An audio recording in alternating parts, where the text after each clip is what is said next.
Angela, apo, kailangan na nating umalis at baka abutan tayo ng dilim. Bungad sa akin ni Lola Cynthia nang pumasok ako sa opisina ni Mother Yvette. Bit-bit ang dalawang maleta ko. Ngayon kasi ang araw na legal niya akong aampunin mula sa Angels Home Orphanage na naging tirahan ko na mula pa noong sanggol pa lamang ako. Ngayon ay 19 anyos na ako. Ang totoo, ilang gabi ko itong pinag-isipan pero wala akong magawa upang tanggihan si Lola Cynthia. Dahil simula nang magkaisip ako, siya nang tumayong sponsor ko at ng Angels Home. Malungkot akong nagpaalam sa kanila dahil kinakailangan na naming umalis. Malayo ang naging biyahe namin kaya't hindi ko maiwasang makatulog. Naramdaman ko na lang ang marahang pagtapik sa akin ni Lola Cynthia. "Apo, nandito na tayo," wika niya. Napaangat ako ng tingin at inayos ko ang aking sarili. Madilim na palang paligid. Mahaba na rin atang naitulog ko. "Alika na't pumasok na tayo. Si Pedring na lang maghahatid ng mga bagahe mo sa loob at ipapaayos ko na rin sa kasambahay natin," paliwanag ni Lola. "Sige po, Lola." Nakasunod lamang ako sa kanya. Bukod sa malaking gate na pinasukan ng kotse, ay malawak din ang harapan ng malapalasyong bahay. Ngayon lang ako nakakita ng ganito kalaking bahay at hindi ako makapaniwalang dito na ako titira. "Magandang gabi po, Doña Cynthia." "Magandang gabi po, senyorita." Sabay-sabay nabati ng mga kasambahay na sumalubong sa amin. Nahihiya akong yumuko. Naiilang kasi ako sa paraan ng pagtrato nila sa akin. "Kayo nang bahala sa mga gamit ni Angela, ha? Dalhin niyo na lang sa kwarto niya," utos ni Lola. Nagpulasan ng mga kasambahay at pinagkukuha ang mga gamit ko. "Alika, apo, tumuloy na tayo sa kusina. Alam kong nagugutom ka na eh." Nagpalingaling nga akong nakasunod sa kanya. Umaasang makikita ko ang sinasabi ni Lola na apo niya. Pero wala akong makita na kahit isang lalaki. Napansin ata ni Lola ang ginagawa kong paghahanap dahil lumingon siya. "Wala pa si Rafael. Baka mamaya pa yung gabi. Sub-sub kasi iyon sa trabaho eh. Paminsan-minsan naman ay galing sa mga barkada niya. Pero dito naman yun umuuwi. Magkikita rin kayo." Gusto ko lang siyang makita dahil hindi ko alam kung magugustuhan niya ba ako. Mukha kasi akong manong sa suot ko tapos napakasimple ko pang mag-ayos. Malaking dining table ang tumambad sa akin. Bukod sa lahat ay may touch ng gold ang disenyo. Mukhang kahit kutsara pwedeng isanla. Hindi ko akalain na ganito pala kayaman si Lola Cynthia. "Kumain na tayo, apo. Baka lumamig ang pagkain." "Opo, Lola." Nahihiyang sagot ko. Pagkatapos naming kumain ni Lola, ay umakyat na kami sa mahaba't malaking hagdan. Nakakalula talaga dahil ganitong-ganito ang hagdan sa mga fairy tales kung saan bumababa si Cinderella habang suot ang malakit magandang gown niya. Mahaba rin ang nilakad namin bago tumigil si Lola sa pag-akay sa akin. "Dito na tayo, apo. Ito ang magiging kwarto mo," wika niya. Mula baba hanggang taas kong tiningnan ang malaking pinto. Napakaganda ng disenyo nito. Halatang pinaghirapang ukitin ang lahat ng detalye. Mukhang matibay at mabigat din to. "Dito po ang kwarto ko?" Hindi makapaniwalang tanong ko. "Oo, apo. Magpahinga ka na at alam kong pagod ka dahil sa biyahe. Mag-usap na lamang tayo bukas." Pagkatapos niya magpaalam sa akin, umupo muna ako sa malambot na kama. Sobrang yaman pala talaga ni Lola Cynthia. Maya-maya'y nakapag-adjust na rin ako. Kumuha ako ng isang pares sa pantulog at naligo ako sa banyo. Masarap din ang tubig dahil may maligamgam at may katamtaman lang ang tubig. Halos kalahating oras din akong naligo bago ako nagpasyang magbihis na para matulog. Pinatay ko ang ilaw at binuksan ang lampshade bago ako nahiga. Bigla akong napamulat nang may maramdaman akong yumakap sa akin. Paglingon ko, ay mukha ng lalaki ang tumambad sa akin at amoy alak pa siya. "Ah!" Malakas ang sigaw ko at napabalikwas ako ng bangon sa kama. At kinuha ko ang kumot at itinakip ko sa aking katawan. "What the heck? Who are you?" Singhal niya sa akin na ngayon ay nakatayo na rin sa kabilang kama. Sino ka? Bakit narito ka sa kwarto ko? Natatakot na singhal ko rin sa kanya. Tumaas ang kilay niya at mariin akong pinasadahan ng tingin. Kwarto ko ito. Ikaw, bakit ka nandito? Narinig ko ulit ang mahinang mura niya at nagmamadaling lumabas ang pinto. Grandma, open this door! Kalampag niya sa isa pang pinto sa labas. Sinundan ko siya at nagtago muna ako upang hindi niya ako makita. Hanggang sa lumabas na rin si Lola. Grandma, sino yung babaeng nasa kwarto ko? Bakit nasa kwarto ko siya? Rafael, napag-usapan na natin to, hindi ba?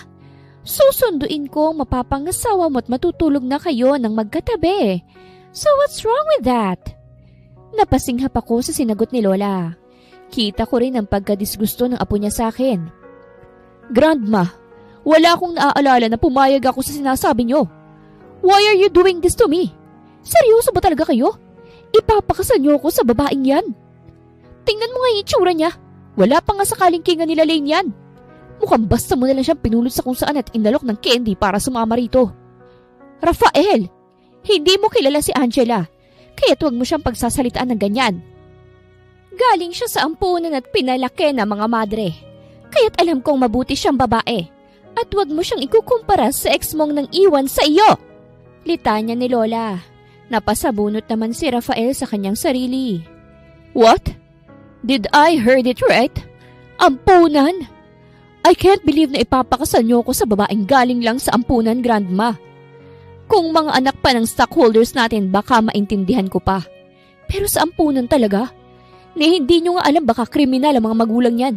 Kaya siya pinabayaan sa ampunan. Galit na sigaw niya. Hindi ko na natiis na panoorin at pakinggan ko lang siyang hamakin ako. Kaya't mabilis akong lumapit sa kanya.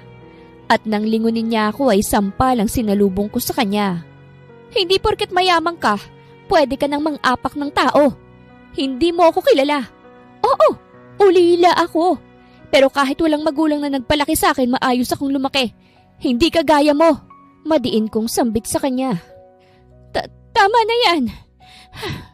Hinihingal na awat ni Lola. Kaagad niya akong binitawan at nakita kong hirap sa paghinga ni Lola Cynthia. Grandma! Lola! Sabay na sabi namin. Hindi ako makahinga. Wika niya sa amin habang nakahawak sa kanyang dibdib. Grandma, dadalhin kita sa ospital. Nag-aalalang sabi nito. Kaagad niya itong binuhat. Huwag kang aalis dito. Hindi pa tayo tapos. Banta niya sa akin. Kaagad siyang bumaba sa mahabang hagdan habang karga si Lola. Naiwan naman akong nakatayo't hindi alam kung anong gagawin. Sinisisi kong sarili ko dahil hindi ko napigilan na sugurin siya at sampalin. Halos 1.5 oras din ang lumipas. Nadatnan niya akong nakaupo sa gilid ng kama. Kamusta na si Lola? Bakit ka pumayag sa sinabi ni Grandma? May karapatan kang tumanggi, hindi ba? Dahil ba sa pera? Inalok ka ba niya ng malaking halaga? Kaya kong doblehin yun. Tumanggi ka lang sa kanya. Nang uuyam na tanong niya sa akin. Nag-ipon ako ng hangin sa dibdib upang magkaroon ng lakas ng loob na sagutin siya. Malaki ang utang na loob ko kay Lola Cynthia. Ayoko naman talagang magpakasal sa iyo eh. Kaya lang, malaki ang naging ambag ni Lola sa buhay ko. Makikiusap ako sa kanya na pabalikin na ako sa ampunan. Mas gugustuhin ko pang makasama ang mga kagaya nilang ulila kesa sa walang puso na kagaya mo. Kung kailangan kong lumuhod kay Lola, gagawin ko pabalikin lang niya ako. Paliwanag ko sa kanya habang inaayos ko ang mga gamit ko.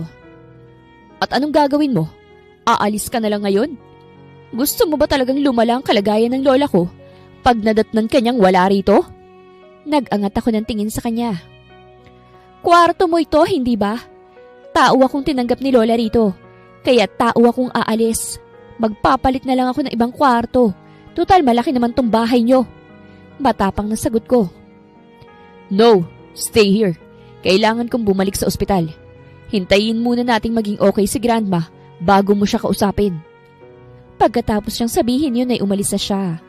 Malalim na ang gabi at ipinasya kong matulog na lamang upang magkaroon ako ng lakas na kausapin si Lola bukas. Kinabukasan, nalaman kong 3 araw pa daw si Lola sa ospital At may private nurse naman daw na tumitingin rito. Senyorita Angel, ipinabibigay po ni Senyorito Rafael.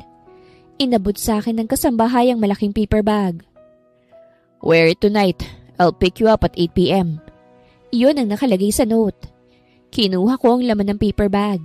Isang kulay itim na mermaid off-shoulder dress na may makinang na parang diamante sa buong harapan at may mahabang hiwa pa sa kanang hita na nagpaganda pa sa disenyo nito. May isang pares din na kulay itim na stiletto. Bukod ron, may nakita rin akong isa pang kahon. Binuksan ko't napangangako sa mamahaling gold necklace at earrings. Never pa akong nagsuot ng ganitong damit at hindi pa rin ako nakakapunta sa kung anumang party. Sigurado kong hindi yun basta-basta dahil sa napakagandang damit ang gusto niyang isuot ko. Pero bakit naman kaya gusto niya akong isama? 5 minuto bago mag 8:00 ay natapos na rin akong magbihis. May tumulong sa akin na mag-ayos. Makeup artist daw siya na ipinadala ni Rafael. Kaya lang ay nailang ako nang makita ang suot ko sa harapan ng salamin. Sobrang haba kasi ng cut sa kanang binti ko. Kaya pag sinusubukan kong lumakad ay lumalabas ang legs ko. Pati ang cleavage ko ay litaw din. Pababa na ako ng hagdan nang bumukas ang pintuan at iniluwa nito si Rafael. Narinig ko ang mabigat na paghakbang niya na lalong nagpapabigat sa aking paghinga. Hanggang sa masamyo ko ng mabangong amoy niya. Gorgeous. Nabaling ang tingin ko sa kanya nang marinig ko ang boses niya. Ayokong mag-expect kung ako bang maganda o ang damit ko. Nagtamang mata naming dalawa. Kung hindi ko pa narinig ang singhapan sa paligid, siguro hindi maaalis ang titig ko sa kanya. Ngayon ko lang kasi siya natitigan ng ganito. Sobrang lapit niya at malaki rin ang nagiging epekto niya sa akin. Nagulat ako nang ilahad niya ang kanyang kamay. Let's go. Seryosong sambit niya. Inilapat ko ang kamay ko sa kanyang palad at pinagsalikop niya ang kamay naming dalawa. Kitang-kita ko ngiti sa labi ng mga kasambahay nila habang ginigiya niya akong pababa. Paglabas namin ng bahay ay inalalayan din niya ako sa pagsakay sa kotse. Saka siya tumabi sa akin sa likuran. Pumasok naman yung driver at inumpisahan na niyang buksan ang makina. Saan tayo? Kinakabahang tanong ko. Malalaman mo rin mamaya. I just wanna thank you dahil pumayag kang sumama. Sambit niya. Mas mahinahon ang boses niya ngayon at mas kalmado. Kaya kahit papano, nakakahinga na ako ng maluwag. Tipid na ngiti na lang naging tugon ko. Sa isang malaking venue ipinarada ng driver ang kotse. Pagkababa ko ay kinuha niya ulit ang kamay ko upang ilagay niya sa braso niya at dahan-dahan kaming lumakad patungo sa entrance ng venue. Ngunit pag-akit namin sa baitang ng hagdan ay sumabit ang gown ko sa takong ko kaya't na out of balance ako. Mabilis niya akong naikabig na ikinagulat ko dahil yakap niya na ako. Kumabog lalo ang tibok ng puso ko nang magtamang tingin naming dalawa.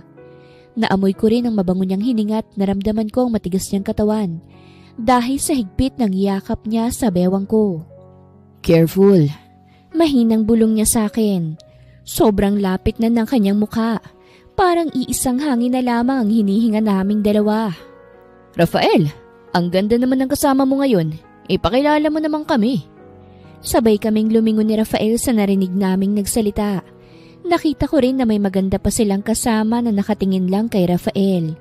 Napansin ko na matalim ang pagkakatitig niya rito pero agad din siyang bumaling ng tingin sa akin. I'd like all of you to meet my fiancée, Angela. Pakilala niya sa akin na bahagyang ikinagulat ko. Fiancée? Are you serious, Rafael? Kunot noong tanong ng lalaki. Angela, meet my friends. Inigo, Sandro, Fernan and Lalaine. Pakilala niya sa mga kaibigan niya. Sabay silang lumingon sa babaeng ipinakilala niyang Lalaine. At kung hindi ako nagkakamali, siya ang babaeng hanggang ngayon ay mahal pa rin ni Rafael. Nakwento kasi ito ni Lola sa akin. 2 years ago daw, ay iniwanan siya ni Lalaine sa hindi malamang dahilan. I'm sorry guys, maiwan ko muna kayo. Paalam ni Lalaine at mabilis tong humakbang palayo sa amin Sinundan din agad ng isa niyang kaibigan. Bumaling ulit sa akin ang mga kaibigan niya. Ngunit ang mga mata ni Rafael ay nakasunod sa likuran ni Lalaine. Napakaganda nga niya talaga. Hindi na ako magtataka kung bakit mahal pa rin niya ito dahil pakiramdam ko, ganun din naman ang babae sa kanya. Nakita kong lungkot sa mga mata niya habang tinititigan niya kami ni Rafael. Akala ko hanggang tanaw lang ang gagawin ni Rafael, ngunit nagulat na lamang ako nang bigla niyang bitawan ng kamay ko at tumakbo patungo sa kung saan nagtungo sila Lane. Gustong mag-unahan ang mga luha ko pero pinigilan ko ang sarili. Hindi ito ang tamang time para mag-self-pity. Ayokong magmukhang kawawa. At bakit naman ako iiyak? Hindi naman totoo ang lahat. Wala namang kaming relasyon. Wala namang kaming nararamdaman para sa isa't isa. Are you okay? Babalik din yun. Baka mag-uusap lang sila. Matagal kasi silang hindi nagkita. Nakangiting wika ni Inigo. Oo nga Angela, pumasok na tayo sa loob. Mag-uumpisa na ang birthday party ni Bernard. Ang isa pa naming kaibigan. Segunda naman ang nagngangalang Sandro. Mauna na kayo. May kukunin lang ako sa kotse. Naiwan ko kasi yung purse ko. Nakangiting wika ko sa kanila. Tumango lang sila sa akin at ngumiti. Nagtungo ako sa parking lot dahil naiwan ko naman talaga ang purse ko. Nakalimutan ko kasing bitbitin kanina dahil sa tindi ng kaba ko. Pagkarating ko sa parking lot kung nasaan ang kotse, ay agad din akong pinagbuksan ng driver. Ipapasarado ko na sana ang pinto nang makita ko sa hindi kalayuan si Rafael, habang nakasandal sila Lane sa kotse, at natigalgal ako nang makita ko kung papaano niyang hinalikan sila Lane. Angela, akala ko hindi ka nababalik eh. Nakangiting wika ni Inigo. Ngiti lang din ang itinugon ko sa kanya. By the way, seryoso ba talaga si Rafael? Fiancé ka niya? Kunot noong tanong ni Sandro. Siya na lang po ang kausapin niyo tungkol sa bagay na yan. Nahihiyang paliwanag ko sa kanya. Maya-maya may gwapong lalaking lumapit sa table namin. Sabay-sabay silang nagtayuan. Bro, happy birthday! Bati nila sa kanya. Ito pala ang tinutukoy nilang Bernard. Mukha siyang modelo sa isang business magazine. At kanino namang date ang magandang babae na yan? Pwede ko bang hiramin? Napalingon ako sa likod dahil diretso ang tingin niya sa akin. Ngunit wala namang ibang tao kaya't bumalik ang tingin ko sa kanya. Hi, I'm Bernard Villegas. May I know you? Magalang na tanong niya sa akin na ikinatawa nila Inigo at Sandro. Sorry ka Bernard, hindi mo siya mahihiram dahil fiancé na siya ni Rafael. Wika ni Inigo sa kanya. Napatingin sa kanila si Bernard at wari hindi naniniwala. Are you sure? Di ba bumalik na sila Lane? Nasaan na siya? O kamusta na siya? Hindi ko akalain na magbabalik pa siya pagkatapos ng ilang taon na paghahanap natin sa kanya. Wika ni Bernard.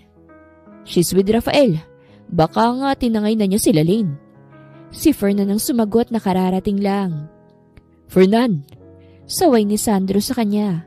Pabagsak tong naupo sa upuan at tumungga ng wine sa baso. Nagbingi-bingihan ako sa narinig. Naalala ko na naman ang nangyari kanina. Kaya pilit ko na lang tinutuon ng sarili sa pag-inom ng tubig. Bakit? I'm just telling the truth. Baka nga sa mga oras na to, kung ano nang ginagawa nila. Dagdag pa ni Fernan. Siya ang sumunod kay Lane kanina kaya't siguradong alam niya ang mangyayari. Tumayo ako't mga alis na sana dahil pakiramdam ko ay awkward na at hindi ako nababagay sa lugar na ito. Nang pigilan ako ni Bernard at hinawakan ang kamay ko. Don't mind him. Baka nga papunta na yun dito eh. Matagal kasi silang hindi nagkita. Paliwanag niya sa akin. Okay lang ako. Besides, pwede naman siyang tumanggi sa kasal namin. Sagot ko na ikinagulat nilang lahat. Kung ganun pala naman, can I steal you from him? I want to dance with the most beautiful lady tonight. Nakangiting wika ni Bernard. Inilahad niya ang kamay niya at hindi ko na ito tinanggihan pa. Lumawak ang ngiti niya nang tanggapin ko ang paanyaya niya. Hindi ako marunong sumayaw. Nahihiyang sabi ko sa kanya. Don't you worry Angela. Kahit matigas ang katawan mo, kayang-kaya kanyang palambutin. Hirit ni Inigo na ikinangisi ng dalawa. Nasa gitna na kami ni Bernard. Ipinatong niya ang dalawang kamay ko sa balikat niya at nasa bewang ko naman ang dalawang kamay niya. Hindi ko tuloy maiwasan na mahiya dahil nasa amin ang atensyon ng ibang naroroon. Kabilang na ang mga kaibigan nila Rafael. Total, mas interesado ako sa iyo. Pwede ba akong manligaw? Naiiling na napangiti ako sa kanya. What's funny? Wala lang. Ganyan ba talaga kayong mayayaman? Akala nyo porket matataas ang kalagayan nyo sa buhay at perpekto din ang pisikal na anyo nyo, madali lang para sa inyo mapaniwala ang lahat ng mga babae. Nakangising tanong ko. Natawa naman siya sa sinabi ko. Inilalapit niya ang labi niya sa tenga ko. So, inaamin mong magandang lalaki ako. Wika niya. Sasagot na sana ako nang bigla kong makita ang madilim na mukha ni Rafael. Mabilis siyang lumakad papunta sa amin. Kanina pa kita hinahanap. Bulalas niya sabay higit sa braso ko. Napangiwi ako sa mahigpit niyang hawak sa kamay ko. Pero pinigilan yun ni Bernard. Nagsilapitan din sila Inigo at Sandro. Bro, baka nakakalimutan mo nasa party tayo. At birthday ko pa. Kung gusto mo siyang kausapin, huwag sa marahas na paraan. Paalala ni Bernard. Naramdaman ko ang pagluwag ng hawak sa akin ni Rafael at huminga siya ng malalim. Pasensya ka na. Pwede ko na bang bawiin ang fiancé ko? May diin na salita niya. Binitawan ni Bernard ang kamay ni Rafael at humarap siya sa akin. If something happens, lumapit ka lang sa akin. I can save you from him. Sambit ni Bernard sa akin. Stupid! Sagot ni Rafael sabay hila ulit sa akin. Habang papalabas kami ng venue, ay lalong humihigpit ang hawak niya sa kamay ko. Rafael! Ano ba? Nasasaktan na ako! Inis na singhal ko sa kanya. Nasa labas na kami at gilid ng venue nang tumigil siya sa malaking hakbang niya. Kumirot na rin ang paa ko dahil sa sapatos sa suot ko. Ano bang problema mo? Bakit nagagalit ka na naman? Singhal ko sa kanya. Pinilit kong hilahin ang kamay ko at hinarap ko ang matalim niyang titig. Tinatanong mo pa ba? Umalis lang ako sandali, nakikipaglandian ka na. At sa mga kaibigan ko pa talaga. Galit na singhal niya sa akin. Nakikipaglandian? Nagsayaw lang kami sa gitna. Landian agad ang tawag doon. Wow! Ano bang gusto mong gawin ko? Magintay sa entrance kung saan mo ko iniwan at antayin kung kailan kayo matatapos maghalikan. Lalong kumunot ang noo niya sa sinabi ko. Nag-usap lang kami ni Lane. Katwiran niya na ikinatawa ko ng mapait. Dahil hindi ko na rin mapigilan ng sarili ko. Wow! Nag-usap! Iba na palang ibig sabihin ng nag-uusap ngayon, no? Naghahalikan na? Nang uuyam kong tanong sa kanya. Lumambot ang mukha niya dahil hindi ata makapaniwala sa sinabi ko.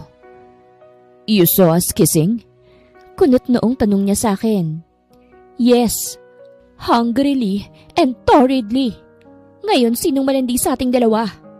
Naniningkit ang matang tanong ko. Huwag mong bigyan ng mali siya yon dahil wala lang yun sa akin. Mahinahong tugon nito. We don't have proper breakup, Angela. At wala rin akong dapat ipaliwanag sa'yo dahil wala naman tayong relasyon. Parang bombang sumabog sa mukha kong sinabi niya.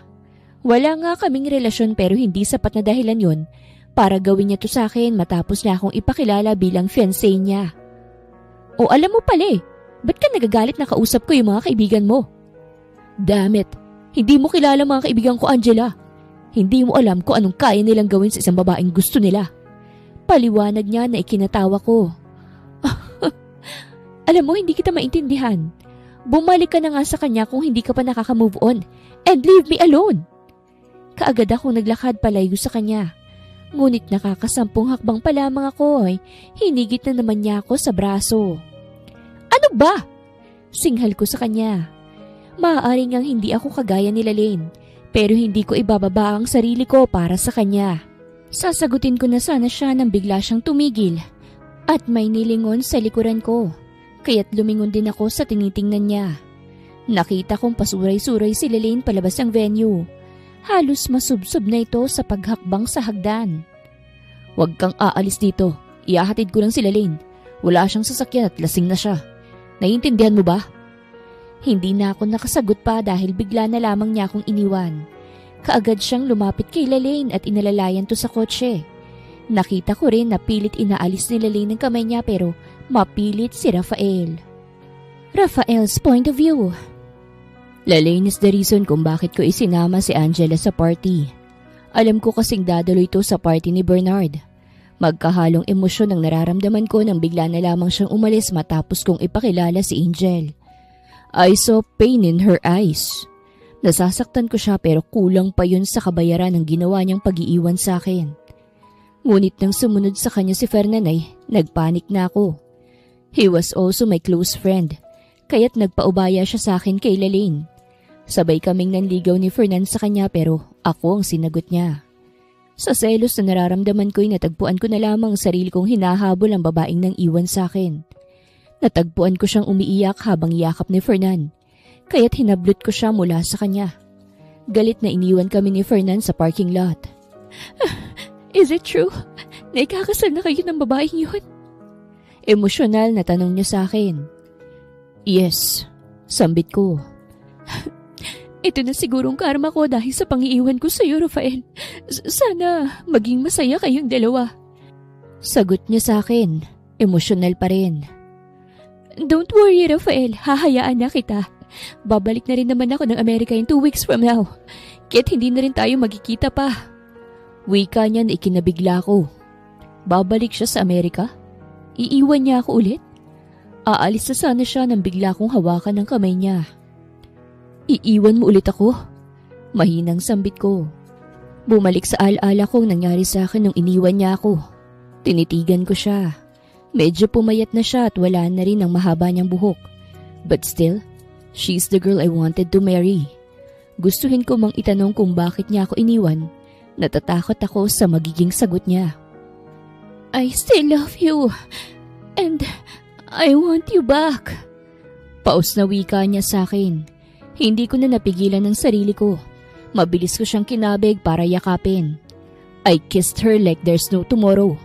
But suddenly, Angela's beautiful face flashes into my mind. I stop myself and look at her. I kissed you, but you don't deserve my forgiveness. Seryosong wika ko sabay alis sa harapan niya. Wala akong pakialam kung anong iniisip niya.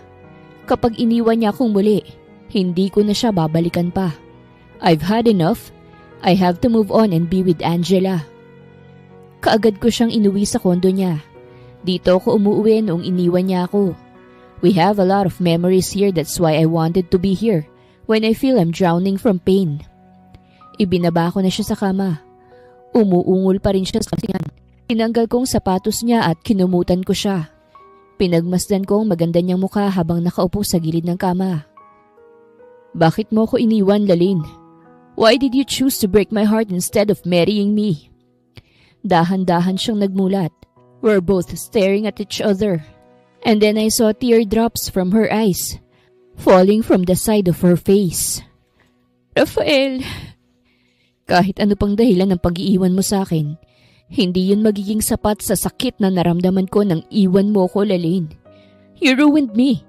You make me lost and empty. You make me feel stupid from waiting for you every day. You hurt me like hell. How could you? Going back here and you said you still love me? Puno ng hinanakit na turan ko sa kanya. I'm sorry. If I could turn back the time, I would still choose to leave you, Rafael. Paulit-ulit na nag-rewind sa utak kong sinabi niya. Matagal bago nagproseso sa akin. Kung hindi pa siya nakatulog, hindi ko pa marirealize ang sinabi niya. I'm sorry. If I could turn back time, I would still choose to leave you, Rafael. Nang dahil sa sinabi niya, natagpuan ko na lang ang sariling binabaybay ang daan palabas ng kondo niya. Baliwala ang sakit na pinagdaanan ko sa nakalipas na 2 taon dahil kaya niya pa rin akong iwanan at saktan. Laglag ang balikat na tinungo kong parking lot. Kaagad kong inutusan ng driver na ibalik ako sa venue. Malakas na rin ang buhos ng ulan. Ngunit pagkarating ko sa venue, nag-uwian na pala ang mga bisita dahil maghahating gabi na rin. Pero kasalukuyan pa rin na naglilinis sa mga tauhan sa venue. Kahit anino ni Angela, hindi ko na makita. Nakaramdam tuloy ako ng konsensya dahil sa pangiiwan ko sa kanya. Hello? Nakauwi na ba si Angela? Tanong ko sa sumagot ng telepono sa bahay. Ay yes sir, hinatid po ng kaibigan niyo eh. Basang-basa po siya sir at nanginginig sa lamig. Sambit niya. What? Sino kaibigan? Bakit siya basa? Kunot noong tanong ko. Si Sir Bernard po. Nabasa po kasi siya ng ulan eh. Ipinagluto na lang po namin ng arroz caldo para mainitan ng tiyan bago uminom ng gamot dahil masama rin po ang pakiramdam niya. Sagot niya sa akin. May sakit si Angela? Pagbukas ko ng pinto ng kwarto, nakita kong nakahiga si Angela sa kama. Nakatalikod to sa pinto. Nakahinga ako ng maluwag dahil nakita ko na siya. Dahan-dahan akong lumapit sa kanya. Hinipo kong noo niya dahil sabi ni Manang, may lagnat daw to. Nasa noo niyang palad ko nang magmulat ang mga mata niya. Anong ginagawa mo? Gulat na wika niya sa akin.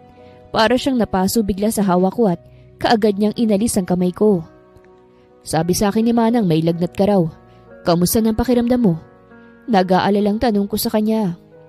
Okay lang ako. Sagot niya sabay talikod sa akin. Humarap siya sa kabilang bahagi ng kama kaya't nagtungo ako sa kabila. Angela's point of view. Good morning. Pinagdala kita ng almusal pati na rin gamot. Kamusta ng pakiramdam mo? Seryosong tanong niya sa akin. Dahan-dahan akong umupo at sumandal sa kama. Hindi ako naniniwala sa masamang espiritu. Pero dahil sa narinig ko mula sa iyo ngayon pa lang naniniwala na ako. Masamang tingin ang ipinukol ko sa kanya. Nung isang araw lang galit na galit siya sa akin. Ngayon ay para na siyang nahipa ng anghel. Kalimutan na natin ang mga nangyari nung isang araw. Payag na ako sa gusto ni Lola. Napaawang ang labi ko sa narinig. Ano? Payag ka na? Pero papaano sila? I don't want to talk about her. Matagal na kaming hiwalay. Paliwanag pa niya. Pero, hindi ko na naituloy ang sasabihin ko nang bigla siyang tumayo. Huwag ka nang mag-isip ng kung ano-ano. Ubusin mo yung pagkain mo para lumakas ka na ulit. Wika niya sabay labas ng pintuan ko. Kinabukasan ay nakauwi na rin si Lola Cynthia. Kinakamusta ko siya at halatang malakas na ulit siya. Gusto niya kaming makausap kaya't nagbihis ako ng simpleng damit bago bumaba. Maupo ka, Apo. Siya si Miss Andrada, ang wedding coordinator nyo. Mga malalaking clients ang wedding na inaayos niya, kaya't sigurado ako na kahit simple lang magiging kasal nyo magiging maganda naman yon. Kinuha ni Rafael ang kamay ko at pinisilto. Don't worry, Mr. Valdez and Miss Valdez. Ako na pong bahala sa preparation ng lahat ng kailangan nyo. Ang gagawin nyo na lang ay pumunta sa mga appointments na ipapadala ko through email. Bukas din pwede na kayong pumili ng wedding gowns and suits para sa isusuot nyo sa kasal. Paliwanag niya. Nilingon ako ni Rafael. Ano bang gusto mo, mahal? Pwede kang mag-suggest ng kahit ano kay Miss Andrada. Wika niya na ikinagulat ko. Nakita ko ang genuine ng ngiti ni Lola. Sobrang saya siguro niya dahil nakikita niyang magkasundo na kaming dalawa. Baka iniisip na niyang may nangyari na nga sa amin. Ikaw nang bahala, Rafael. Tsaka may tiwala naman ako kay Miss Andrada. Nakangiting sagot ko habang nakatingin sa coordinator. Wala pa siguro siyang asawa. Mas makinis at mas maganda pa ata siya sa akin. Ang haba pa ng legs niya at bagay na bagay ang corporate attire niya sa itsura niya. Pati posture niya napaka-elegante rin. Hindi na ako magtataka na napaka-professional niya. Okay, wala na tayong problema. Ikaw nang bahala, Miss Andrada. Ibibigay ko na lamang ang business email ko sa'yo. Wika ni Rafael. Tumayo na rin siya at nagpaalam. Hinatid pa namin siya sa labas. Nagpaalam na rin si Lola na aakyat muna sa kwarto niya. Paglabas ng bahay ni Miss Andrada, ay saka ako humarap kay Rafael. Bakit gusto mo nang mabilis ang kasal? 1 week agad? Imposible namang atat ka nang makasal sa akin, Rafael. Kunot noong tanong ko. Ngumiti siya sa akin. Trust me. Wika niya na lalong nagpakunot ng noo ko. Habang tumatagal, ay nagiging magaan ang pagsasama namin ni Rafael. Hindi na rin kami nag-aaway. Palagi na siyang nakangiti sa akin at palagi ring maganda ang mood ko. Naging mabilis sa mga araw at preparasyon ng kasal namin. Masyado kaming naging abala ni Rafael dahil sa araw-araw ay magkasama kaming dalawa. Hindi ko alam kung bakit naging magaan na rin ang pakikitungo namin sa isa't isa. O talagang tanggap na niya na hindi siya pwedeng umatras pa sa kagustuhan ni Lola. Ito na ang araw na magiging isa na akong ganap na Valdez. Sa sobrang bilis ng pangyayari ay hindi pa rin ako makapaniwalang ikakasal na ako. At hindi ko na ito matatakasan pa.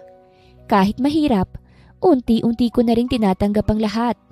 Wala na rin akong magagawa pa sa ngayon kung hindi ang sumabay sa agos ng magiging buhay naming dalawa. Kasalukuyan kong pinagmamasan ng aking sarili sa harapan ng malaking salamin. Isang simpleng off-shoulder mermaid lace ang suot kong wedding gown. Nakita ang buong likod ko. Si Lola ang pumili nito para sa akin dahil bagay na bagay daw sa kurba ng katawan ko. Sinalubong ako ni Lola at ni Mother Yvette. Sila kasi ang maghahatid sa akin sa altar. Nang mag-umpisang entourage, ay lalo na akong nanginig sa kaba. "Apo, okay ka lang ba?" tanong ni Lola. Tumango ako. Naramdaman niya siguro ang panginginig ng kamay ko. Malayo pa lang ay tanaw ko na si Rafael. Lalo kong kinabahan sa pagtitig niya sa akin. Nakatayo sa likuran niya ang tatlo niyang kaibigan. Nang makalapit na ako kay Rafael, ay kaagad siyang humalik sa pisngi ni Lola. Nakipagbeso rin siya kay Mother Yvette na tumayo kong magulang simula nang mapadpad ako sa bahay ampunan. Nakangiting kinuha ni Rafael ang kamay ko at inalalayan ako makaupo. Wala pang kalahating oras ay tapos na rin ang misa. Hindi ko na rin namalayan dahil umaapaw ang nararamdaman ko dahil sa halo-halong emosyon.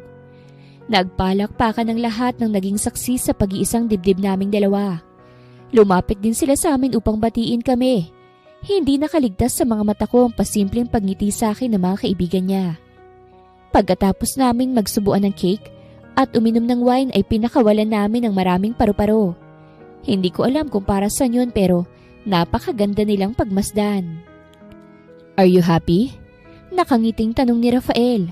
Nasa gitna kami ng dance floor at sweet na nagsasayaw. Ngumiti ako sa kanya bilang pagtugon. "Ikaw, masaya ka ba?" tanong ko. "You're so beautiful," sambit niya habang nakatitig sa akin. "Thank you, Rafael." Nakangiting sagot ko sa kanya. Nasa ganun kaming posisyon nang lumapit sa kanya si Sandro. "Bro, I know this is not the right time pero kailangan mong malaman ang nangyari kay Lalaine." Wika niya na nagpabura ng ngiti naming dalawa. "Lalaine is dying. She had cancer." Naramdaman ko ang unti-unting pagbitaw ni Rafael sa kamay ko. Matapos niyang marinig yun kay Inigo. Nawala ng kulay ang kanyang muka. Sobrang bilis ng pangyayari. Namalayan ko na lamang ang pagtakbo ni Rafael palayo at ang pag-iwan niya sa akin. Nanlambot ang mga tuhod ko dahil sa ginawa niya. Basta na lamang niya akong iniwan, ni hindi man lang niya muna pinatapos ang kasal namin. Isang oras nang nakalipas mula nang umalis si Rafael. Galit pa rin si Lola kahit alam niyang dahilan ng pag-alis nito. Ipinaliwanag ni Bernard ang lahat kung bakit siya umalis. Hindi ko alam kung ano bang dapat kong maramdaman. May karapatan ba akong masaktan? Nasa bingit ng kamatayan ng dati niyang kasintahan, ang babaeng mahal niya. Mahal pa rin niya si Lalaine. At ako, pantapa lang sa sugat na iiwan niya kay Rafael. Hindi ko akalain na sa maganda niyang mukha ay nagtatago ang matinding karamdaman. Paulit-ulit na lumarawan sa akin ang mukha ni Rafael nang sabihin yun ni Sandro. Imbis na magalit sa pag-iwan ni Rafael sa akin ay mas inintindi ko siya. Alam ko, yun ang kailangan niya ngayon. Alam kong nasasaktan siya ngayon. Alam kong nahihirapan siya ngayon. Unti-unting sumilay ang mapait na ngiti sa aking labi. Kanina ko pa gustong ilabas ang nagbabadyang luha sa aking mga mata. Pero inaalala ko si Lola. Ayokong lalo siyang magalit kay Rafael dahil sa pag-iwan sa akin. Isa-isang nagpaalam sa akin ang mga bisita. Nangingilid naman ang mga luhang pinahid ko bago pa maglandas sa aking mukha. Nahiga na lamang ako sa kama. Wala na rin akong ganang kumain pa dahil hinihila na rin ako ng antok. Nagising ako dahil sa kaluskos na narinig ko sa loob ng kwarto. Napaupo ako nang makita ko si Rafael. "Rafael!" Nag-angat siya ng tingin. Nakita ko ang pagod at pamumula ng kanyang mga mata. Nag-aayos siya ng bagahe sa maleta. Basta na lamang niyang pinaglalalagay ang mga yun na parang nagmamadali. "Saan ka pupunta?" Mahinahong tanong ko sa kanya. "Susundan ko si Lalaine. Nasa Amerika na siya. She needs me, Angela." Paus na sabi niya sa akin at ipinagpatuloy niya ang pag-iimpake. Magsasalita pa sana ako pero nagmamadali na siya mag-impake. Ni hindi man lang niya ako tinatapunan ng tingin. "Mag-ingat ka." Sambit ko nang matapos na siyang mag-impake. Tumayo siya at binitbit niya ang maleta. Tumigil siya sa tapat ng pinto at nilingon ako. I'm sorry. Tuluyan na siyang lumabas. Nag-umpisang mag-unahan ng luhang kanina ko pang pinipigilan. Bakit ako nasasaktan? Bakit? Mahal ko na ba talaga siya? Bakit parang ayaw kong umalis siya? Pinahid kong luha sa mga mata ko. Natagpuan ko na lang ang sarili kong bumababa sa hagdan upang habulin si Rafael. Nakita ko siyang papasakay na sa kotse. Rafael! Tumingin siya sa akin. Humakbang ako papalapit sa kanya. Kahit hindi ako sigurado sa sasabihin niya. Kailan ka babalik? Tanong ko. Gusto ko siyang yakapin pero hindi ko kaya. Hindi ko alam. I'm sorry but I have to go. Pagkatapos niyang sabihin yun ay sumakay na siya sa kotse. Gustong tumiklop na mga binti ko habang tinatanaw ang papalayong kotse ni Rafael. Hindi ko na pinigilan ang paglandas ng aking mga luha. Umabot ng 2 linggo ay hindi pa rin siya umuwi sa bahay. Si Lolang namamahala ngayon sa negosyo niya. Sa katunayan, nasa labas siya ng bansa para sa business conference. Nabalitaan ko rin kay Inigo na wala na sila Lane. Kaya't labis akong nag-aalala kay Rafael. Lumipas ang maghapon pero nakatulala pa rin ako habang nakaupo sa ibabaw ng kama. Nakailang balik na rin dito si Manang Adela para kamustahin ako at kumain. Pero hindi pa rin ako bumababa. Hihiga na sana ako sa kama upang magpahinga nang bumukas ang pinto. Rafael? Agad akong bumaba ng kama at sinalubong siya ng yakap. Bumalik ka na! Nag-angat ako ng tingin upang makita ang mukha niya. Malaki ang ibinagsak ng katawan niya. Sabog din ang buhok niya at makapal na ang tumutubo niyang balbas sa mukha. Nakita kong malamig at walang emosyon na mga mata niya at iniwasan akong tingnan. Ayoko pa sana siyang bitawan pero naramdaman kong ayaw niya sa ginagawa kong pagsalubong sa kanya. Saka ko lang napansin ang brown envelope sa kanang kamay niya. Pagod ka ba? Ipaghahanda kita ng pagkain. Nanginginig ang boses kong tanong sa kanya. Pinahid ko ang luha sa pisngi ko at kinuha ko ang suit na bitbit niya. Let's talk. Napatigil ako na magsalita siya. Seryoso pa rin ang tingin niya at malamig ang pakikitungo sa akin. Bakit? Kinakabahang tanong ko. Inabot niya sa akin ang brown envelope at kinuha ko yon sa kamay niya. Open it. Dahan-dahan kong kinuha ang papel sa loob. Bumungad agad sa akin ng isang tseke, pero hindi ko yun pinansin. Sa halip, napadako ang tingin ko sa kasunod na papel. Annulment agreement? Yes. Sign it and leave. Napaawang ang labi ko sa narinig mula sa kanya. Gusto na niyang ipawalang bisa ang kasal namin. Ikaw nang bahala kung magkanong halagang kailangan mo para mag-umpisang muli. Ipapaasikaso ko agad yun sa sekretarya ko para maipadala na sayo. Nag-init ang sulok ng aking mga mata at hindi ko na napigilan ng umiyak sa harapan niya. Pero wala man lang ako nakitang pagbabago sa tingin niya sa akin. Akmang lalabas na siya ng kwarto nang pigilan ko ang braso niya. Bakit? Paus na tanong ko sa kanya. Patuloy pa rin sa pagtulo ang mga luha ko. Hindi kita mahal, Angela. Ginamit lang kita upang pasakitan sila Lane nang sa ganon makaganti ako sa kanya. Pero bumalik lahat sa akin ang ginawa kong mali. Nasaktan ko na siya. Naghirap pa siya ng husto. At ngayon wala na akong maiyaharap pa sa'yo.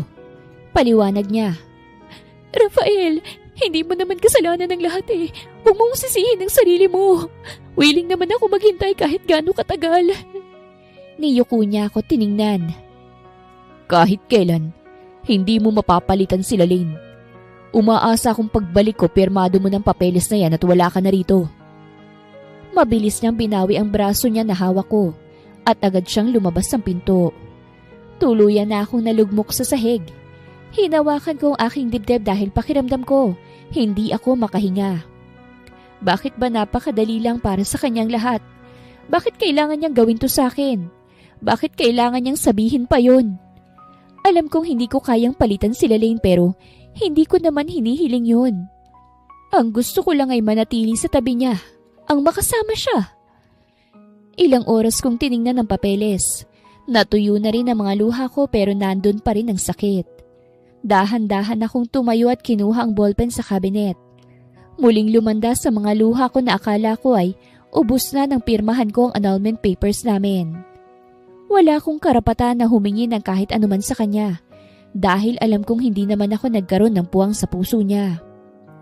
Mabilis kong inimpaki ang mga gamit ko. Kung ano lang ang dinala ko sa pagpunta rito, ay yun lang din ang inayos ko sa malaking bag.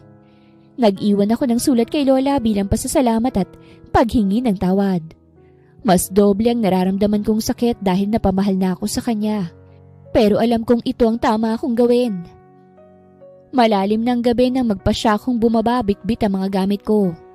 Pagbukas ko ng pinto ay bumagsak sa harapan ko si Rafael kaya't nagulat ako. "Rafael, baby! Dahan-dahan lang kasi!"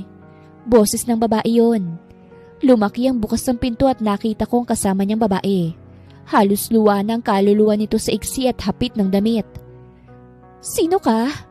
Tanong ko sa babae. "Ako? Just call me Maymay." Nakangising sabi niya. Hawak niya sa braso si Rafael dahil sa kalasingan nito. "Ikaw, sino ka?" Nakataas ang kilay na tanong niya. Ako? Asawa niya." Wala sa loob na sagot ko. "Ay, mabuti naman. Dalhin mo na siya sa kwarto niyo at baka sukahan pa ako nito. At ayoko rin makipagsabunutan sa'yo, kaya sa'yo na yan. Bye." Nakangising wika niya sa akin bago bitawan si Rafael. Bala ko pa sana siyang tawagin pero mabilis na siyang umalis. "Rafael, hindi kita kaya. Ang bigat mo." Reklamo ko sa kanya. Dahan-dahan akong humakbang paakyat sa kwarto namin. Hindi ko alam kung paano kami nakaakyat. Puro ungo lang naririnig ko sa kanya. Nanghihina akong ibinagsak siya sa kama. Napatukod ako sa tuhod ko dahil sa sobrang pagod at bumawi ng paghinga. Pagkatapos ay tinanggal ko ang sapatos niya at kinumutan ko siya. "Magpahinga ka na. Huwag mong pabayaan ang sarili mo. Aalis na ako gaya ng gusto mo." Hinila niyang kamay ko at nanatili siyang nakapikit. Huwag kang umalis. Huwag mo akong iiwan. Mahal na mahal kita." Mabigat ang aking katawan nang umalis ako sa mansyon. Naging marupok akong tugunin ang biglang pagkabig niya sa akin at paghalik. Natagpuan ko na lamang ang aking sarili sa ilalim niya at parehas kaming walang saplot sa katawan. Matinding sakit ang nararamdaman ko nang tuluyan niya akong maangkin. Pagkatapos ng nangyari sa amin ay tinuloy ko pa rin ang pag-alis dahil alam kong nagawa niya lang yon dahil sa kalasingan niya. Kagaya nga ng sabi niya, kahit kailan, hindi ko mapapalitan si Lalaine. Wala akong pinagsisisihan dahil ginusto ko rin ang nangyari sa amin.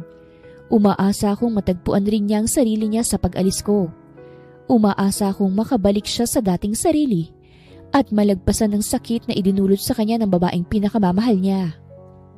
Nakaramdam ako ng pagkalam ng sikmura dahil walang tigil ako sa paglakad simula nang umalis ako sa mansyon. Medyo mataas na rin ang araw, nakakapaso na rin ang init sa balat, kaya't lalo akong nakaramdam ng panghihina. Nagpatuloy pa rin ako sa paglalakad kahit nanginginig na ako sa gutom. Mabigat din ang dala kong bag kaya't lalo akong napagod. Naagaw ng atensyon ko ang isang magandang babae sa malaking screen ng mataas na gusali. Nakangiti siya sa screen at nagpe-play din ng mga mamahaling produkto na pampaganda sa screen. Sa tingin ko ay nasa 40s pa lang ang babae pero napakaganda pa rin ng kutis nito at maintain din ang figure.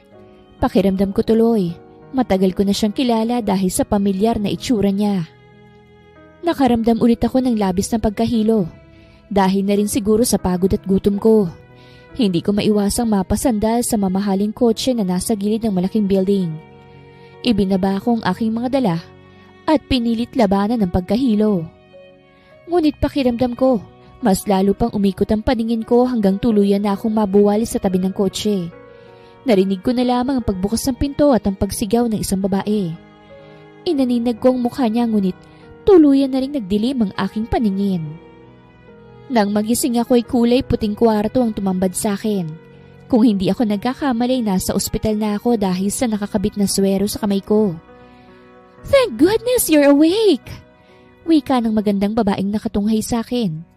Ipinikit ko ang aking mga mata at dumilat ulit. Hindi kasi ako makapaniwalang siyang nakikita ko. Ang babaeng nasa malaking screen ay nasa harapan ko na ngayon at mas maganda pa siya sa personal. "Kamusta ka na?" Nag-aalalang tanong niya.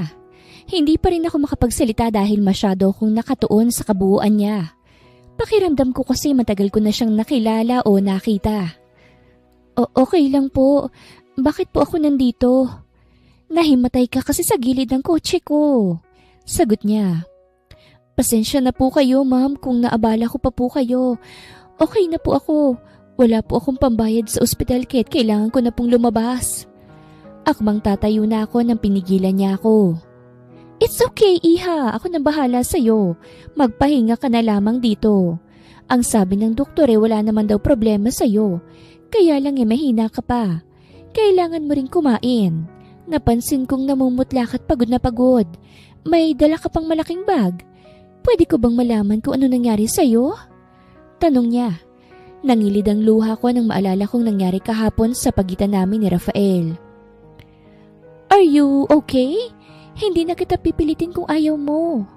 May pamilya ka ba? Tatawagan ko sila para malaman ang kalagayan mo. Sunod-sunod akong umiling. Simula nang umalis na ako sa mansyon ay nawalan na ako ng pamilya. Hindi naman ako makakabalik sa ampunan. Wala po akong pamilya. Mag-isa na lang po ako sa buhay. Tuluyan ang bumuhos ang aking luhat na pahigbi na lamang ako sa kama. Ngayon lang rumihistro sa utak kong lahat. Isang hagod sa likuran ang nagpaangat sa mukha ko. Nakita kong labis siyang nag-aalala sa akin. Huwag kang mag-alala. Simula ngayon ako na ang magiging pamilya mo. Saad niya na ikinagulat ko. Po? Hindi makapaniwalang saad ko. Sapat na sa akin ang damayan niya ako pero ang sabihin niyang magiging bahagi na ako ng sinasabi niyang pamilya ay hindi ko inaasahan. Nakangiti siya sa akin at tumango. Oo, simula ngayon hindi ka na nag-iisa. Uuwi tayo sa bahay mamaya para makilala mo ang pamilya ko. Dagdag pa niya. Umiling naman ako sa kanya. Pero hindi niyo po ako kilala, ma'am. Tapos isasama niyo po ako sa inyo? Nagtatakang tanong ko. Iha, kahit hindi kita kilala magaan ang loob ko sa'yo. At sigurado akong may mabuti kang puso. Sabi niya, lalo naman akong napahikbi. Pareho pala kami ng nararamdaman. Hindi ko akalain na sa likod ng maganda at maamo niyang mukha ay maganda rin ang puso niya. Niyakap niya ako nang wala na akong nasabi pa. Masaya kong nakatungtong na ulit ako sa airport ng Pilipinas. 1 taon na rin ang nakalipas. Kalalapag lang ng eroplano na sinakyan namin mula sa Korea. 1 linggo matapos akong iuwi ni Ma'am Frida sa kanilang mansyon, ay lumipad na agad kami patungong Korea. Para sa skincare products na dinedevelop ng malaking kumpanya roon at eksklusibong nakapangalan sa Amore Corporation, ang kumpanyang pagmamay-ari ng asawa ni Ma'am Frida na si Sir Allen Kim, isang half Korean and half Filipino. Akong nagsilbing sekretarya ni Ma'am Frida, tagasagot ng tawag at taga-check ng mga appointments niya. Naging mabuti sila sa akin kaya't ginawa kong lahat para suklian yon. Isang Amore Corporation sa pinakatanyag sa skincare products sa Asia, maging sa iba pang western countries. At marami ang tumatangkilik dito na mga sikat na artista, modelo at iba pang kilalang personalidad. Ma'am, bakit kailangan na nating umuwi agad? Hindi ko man lang na-enjoy ang Jeju Island. Akala ko pa naman magiging bakasyon na natin yun. Reklamo ni Athena. Siyang nag-iisang anak ni Ma'am Frida at Sir Augusto. 5 taon ang agwat ng edad niya sa akin at napakaganda rin niya. Pero mas kamukha siya ng kanyang ama. Athena, pwede ka namang bumalik doon anytime anak. Kung gusto mo isama mo si Marinor. Puro trabaho kasing inaatupag niya nung umalis tayo. Kaya't siguradong hindi na niya na-enjoy ang winter season doon. Nakangiting paliwanag ni Ma'am Frida. Simula nang dumating kami sa Korea, ay Marinor na talaga ang tawag niya sa akin. Kaya't medyo nasasanay na rin ako. By the way, Mom, nandito na tayo sa Pilipinas. Why are you still calling her Marinor? Nagtatakang tanong nito. Kinuwento ko kasi sa kanya ang nangyari sa akin. Na lumaki ako sa bahay ampunan at inampon ng isang mayamang pamilya. Naikwento ko rin ang pagpapakasal ko kay Rafael Valdez. Kaya alam lahat ni Ma'am Frida ang past na nangyari sa akin. Because I want her to start a new life with us. You mean, hindi na siya si Ate Angela Valdez? Kunot noong tanong ni Athena. Yes, she's now Marinor Velez. Gagawin kong legal ang pangalan niya rito para hindi na tayo mahirapan ulit kung pupunta tayo ng ibang bansa. Sa loob ng 1 taon na pananatili namin sa ibang bansa, ay ginugol ko ang lahat ng oras ko sa trabaho. Tama si Ma'am Frida. Dapat, sapat na ang 1 taon para makalimutan mo ang mga masasakit na alaala. Pero may bahagi pa rin sa puso ko na itinabi ko para sa kanya. Siguro, in time, kusa na lang ding mawawala yon. Pagkarating namin sa malaking bahay nila Tita Frida, ay dumiretso na ako sa aking kwarto. Napagod kasi ako sa mahabang biyahe namin. Kinabukasan ay 6:00 pa lamang ng umaga gising na ako. Tumuloy ako sa gym na nasa loob ng mansyon upang magpapawis. Ipinasya kong maligo na rin. Pagbaba ko, naabutan kong nagbabasa si Tito ng newspaper. Samantalang si Tita Frida ang naghahanda ng almusal. May mga kasambahay naman sila pero mas gusto ni Tita Frida na siyang mag-asikaso sa mag-ama niya kapag nasa bahay ito. Good morning po. Nakangiting bati ko sa kanila. Tumangulang si Tito at ngumiti naman si Athena. Nakatulog ka ba ng maayos? Tanong ni Tita. Opo, Tita. May ipapagawa po ba kayo? Umupo ako sa harapan at kumuha ng pancake. Hindi na ako gaanong naiilang sa kanila at nasanay na rin akong kumilo sa harapan nila. Ate, naalala mo ba yung sinabi ni Mami na gagawin kang brand model ng Amore Whitening Skincare Products? Nakangiting tanong ni Athena. Ha? Oo, pero napag-usapan na namin yun ni Tita na hindi ko kaya. Pagdadahilan ko sa kanya.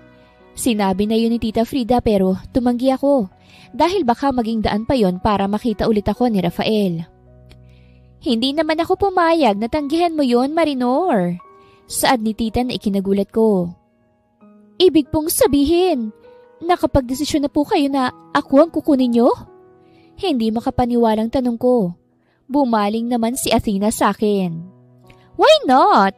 Wala pa kaming nagiging modelo na kasing ganda mo at sexy mo, ate.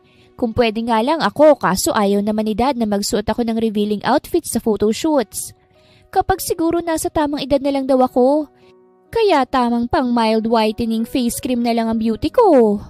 Nakangusong sabi ni Athena. Natatawa naman si Titang nakatingin sa kanya. Ano pong ibig sabihin ni Athena na revealing outfit? At saka marami naman pong modelo at magagandang artista na pwedeng maging endorser ng Empress. Wika ko. We want fresh face, Marinor. And besides, you're perfect for the products. Bukod ron, ginagamit mo rin yun. Kaya siguradong maraming tatangkilik sa Empress Skincare ng Amore. Seryosong saad ni Tito. Kapag siya nang nagsabi, parang wala na akong magagawa pa kung hindi sundin dahil matagal na rin naman akong kinukumbinsi ni Tita Frida. Royal Goddess ang magiging tema ng photoshoots at pinaghandaan talaga ng Amore ang paglo-launch ng Empress. Kaya sana, paghanda mo rin ang magiging outfit mo sa araw na yon. Dagdag naman ni Tita. Don't you worry, Mommy. Ako nang bahala kay Ate Marinor. Nakangiting wika ni Athena. 1 linggo lang ang lumipas at nakahanap na kami ng perfect location. Sa Batanes gaganapin ang photoshoots. Maayos din ang setting ng lugar. Pinaghalong Greek with royal touch ang naging theme kaya't lalo akong kinakabahan kung kakayanin ko bang panindigan ang pagiging modelo ng Amore. Bukod sa magaganda at kulay berdeng bundok ay nasa harapan pa kami ng kulay asul na dagat. Huwag kang kabahan, ate. Just look at the camera and feel it. Kung gaano ka kaganda, pati na rin ang katawan mo. Wika pa ni Athena. Suot ko ang mamahaling kulay pulang elastic satin dress na exposed ang balikat, tiyan at hita sa tuwing lumalakad ako. Okay, are you ready, Marinor? Tanong ng photographer. Yes. Nakangiting sagot ko pero kinakabahan pa rin ako. 5 minuto rin atang inabot bago siya nasatisfy sa pose ko. Nakatulong din ang banayad na hangin sa suot ko kaya't naging mas magandang kinalabasan ng lahat ng larawan. Bukod ron, kinuhanan din nila ako ng video kung saan naglalakad ako sa gilid ng bundok, overlooking ang asul na dagat bilang background, at pati na rin sa mataas na bato kung saan humahampas pang banayad na alon. Suot ko ang kulay pulang damit na mahaba ang laylayan sa likuran. Halos kalahati ng katawan kong exposed. Tanging dibdib pababa ang natatakpan. Yun daw kasi ang ilalagay nila sa mga advertising page online. Pati na rin sa international television. Kaya mas pinaganda rin nilang makeup ko. Parang naging modern royal empress ang naging itsura ko. Dahil na rin sa pangalan ng brand na Empress. Rafael's point of view. I am now looking at the most beautiful girl in my eyes. She's wearing a red elegant dress, revealing every curve of her body, walking like a fragile crystal, and smiling like an angel in front of every person at this huge event where she's the center of attraction. Nang makita ko siyang bumababa sa mamahaling kotse, habang inaalalayan ng isang Koreanong businessman na si Kim Jong-un, isa sa pinakabatang CEO na nakabase sa Korea, ay gustong-gusto ko nang takbuhin siya at agawin ng kamay niya. Isang taon ko nang hinahanap ang babaeng hindi ko matagpuan. Ang babaeng basta ko nalang pinaalis at sinaktan. Kulang nalang baliktarin kong buong Pilipinas mahanap ko lang siya. I was too desperate to see her again. And then I saw her pictures online. Ang babaeng pinilit na ipakasal sa akin ni Grandma. Her angelic and innocent face na kahit minsan hindi nawala sa isip ko. Sinabi ko rin ang tungkol sa kanya kay Grandma at gustong-gusto niya itong makita. Halos isang buwan din akong hindi kinausap ni Grandma dahil sa pagpapaalis ko kay Angela. Pumunta na rin kami sa bahay ampunan noon eh. Umaasa na nandun lang siya pero bigo kami. And now, I'm looking at her, smiling to Mr. Kim. Hindi ko maiwasan ang pag-igting ng aking panga sa tuwing makikita kong paghawak niya sa bewang ni Angela. Para bang sinasabi niyang sa kanya ang babaeng hawak niya at walang pwedeng umangkin sa kanya. Inaamin kong napakagwapo rin ito, lalo sa suot nitong dark suit pero hindi ako papayag na malamangan ng kagaya niya. I have my ways of owning my wife again. Mula sa malayo, kitang-kita kong lahat ng paggalaw niya. How she walked gracefully in front of the crowd, including Mr. Kim na hindi man lang inaalis ang tingin sa asawa ko. Pati na rin ang pag-upo, pagtayo at matamis niyang pagngiti sa mga bisita ng event. Are you ready? Tanong ko sa waiter na lumapit sa akin. Yes sir, siguradong after 5 minutes, makakaramdam na siya ng pagkahilo. Sagot niya. Okay, make sure everything is under my control. Bilin ko bago niya ako iniwan. Hindi ko na matagalan ang pagtitig sa kamay ni Mr. Kim na nakapaikot sa bewang ni Angela. Tonight, you'll be mine again forever, Angela. Nakita ko kung papaanong kumilos ang mga nakatalagang tauhan ko sa event. Mahirap siyang lapitan dahil sa mga bodyguards ni Mr. Perfetti. 3 minuto nang nakalipas mula nang ibinigay ng waiter ang cocktail drink kay Angela. Napansin ko ang paghawak niya sa kanyang noo. Lumapit siya kila Mr. and Mrs. Perfetti at nagpaalam na. Kaagad akong tumayo mula sa malayong upuan at sinundan ng tinatahak niyang daan. Mabuti na lamang at sa mamahaling hotel nila ginawa ang launching ng bagong produkto ng Amore. Sigurado akong patungo na siya sa kanyang VIP room. Nakasunod lang ako sa bawat hakbang niya habang pilit na nilalabanan ng pagkahilo. Siguro'y para na rin siyang dinuduyan ngayon dahil malapit ng mag-5 minuto mula nang inumin niya ang alak na yon. Napahinto siya sa paglalakad at sumandal sa dingding ng hallway. Bago pa siya mawala ng malay, ay naging maagap ako sa pagsalo sa kanya. Kaagad ko siyang binuhat at dumaan ako sa likod na daan upang hindi makaagaw ng atensyon. Mabuti na lamang at umaayon ang lahat sa plano. Nakaalalay naman ang mga tauhan kong haharangin ng kung sino mang magtatangkang bawiin siya sa akin. Buhat-buhat ko pa lang siya pero kakaibang ligaya ng aking nararamdaman. Kung pwede ko lang siyang halikan ngayon, gagawin ko na. But it's worth to wait for that moment. Angela's point of view. Napangiti ako dahil sa pamilyar na bangong naaamoy ko. Naramdaman ko rin ang mainit niyang hininga sa pagitan ng aking leeg. Hindi ko maiwasang mapaungol nang maramdaman ng malambot niyang labi sa aking labi. Magaan lang ang halik pero naguudyok sa akin na tugunin ko yon. Hanggang sa bumaba yun sa aking panga, leeg at balikat. Naramdaman ko ang marahan niyang pagbaba sa manipis na tela sa aking balikat at ang paghapit pa niya sa katawan ko. Higit sa lahat, ang matigas na bagay na kumikiskis sa hita ko. Parang hindi ito panaginip. Parang bigla akong napamulat. Ang inaakala kong panaginip ay totoo palang nangyayari. Ngunit gano'n na lang ang pagkabigla ko ng magtamang mata naming dalawa. "Hi mahal, good morning." Nakangiting bati niya sa akin. Kaagad kong sinipa ang junjun niya sa pagkabigla. "Oh shit!" Bulalas niya pero hindi ko pinagtuunan ng pansin kahit nasaktan pa siya sa ginawa ko. "Rafael, anong ginagawa ko dito? Bakit ako nandito? Anong ginagawa mo sa akin, ha? Papaanong..." Ang huli kong naalala ay ang pagtikim ko ng cocktail drink na yun sa party kagabi. Pagkatapos ay nagpaalam na ako sa kanila dahil nakaramdam ako ng antok. Umakyat ako sa room para magpahinga nang biglang napalingon ako sa glass wall. Mula sa hinihigaan kong kama ay tanaw na tanaw ang kulay puting buhangin at kulay asul na dagat. "Oh no! Walang hiya ka? Saan mo ako dinala, ha? Ibalik mo ako kila tita!" Sigaw ko habang hinahampas ko siya ng kamay ko. "Angela, huminahon ka. Andito tayo para mag-honeymoon." Nanlaki ang mata ko sa sinabi niya. "Honeymoon? Sira ba yung tuktok mo? Anong honeymoon na sinasabi mo? Hiwalay na tayo kahit ibalik mo ako sa amin." Patuloy ako sa paghampas sa dibdib niya nang hulihin niya ang dalawang kamay ko. "Hindi tayo hiwalay. Iniwanan mo ako pagkatapos ng may nangyari sa atin." Napaawang ang labi ko sa sinabi niya. Bumalik sa alaala kong nangyari sa amin nung gabing yun. Ang pag-angkin niya sa akin at ang pagpapaubaya ko. "No, hindi na importante sa akin kung ano man ang nangyari noon. Tahimik na ang buhay ko at masaya na ako ngayon. Kaya't ibalik mo na ako kila Tita Frida." Buong lakas kong hinilang kamay ko na hawak niya. Pagkababa ko ng hagdan, ay tumambad sa akin ng kulay puting sala, kagaya ng kwartong pinanggalingan ko. Akala ko'y nasa hotel ako ng resort pero pakiramdam ko nasa malaking bahay lang ako.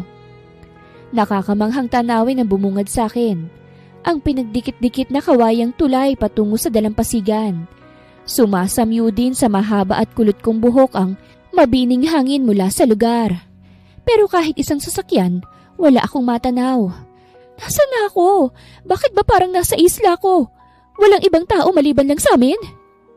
"I'm sorry to tell you, pero walang ibang way paalis dito kung hindi chopper or bangka." Wika niya sa likuran ko. Nakasuot siya ng shorts.